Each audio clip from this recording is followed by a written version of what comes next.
Hello and welcome to Do It Yourself channel. Today I will show you where to find the option and how to clean our memory manually in Samsung Galaxy S24 Plus phone. So, where to look for it? First, we need to go to settings. Then in settings, we need to scroll to device care.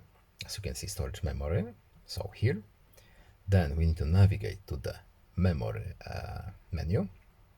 Tap it once, checking memory, and as you can see we have 12 gigabytes total and 4.3 is in use.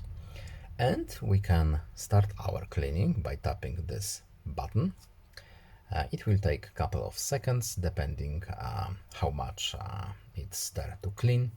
And now, as you can see, our phone is a little bit cleaner. And that's all. I hope this video is helpful to you. Please leave a like and subscribe. Have a nice day and see you in the next video. Bye.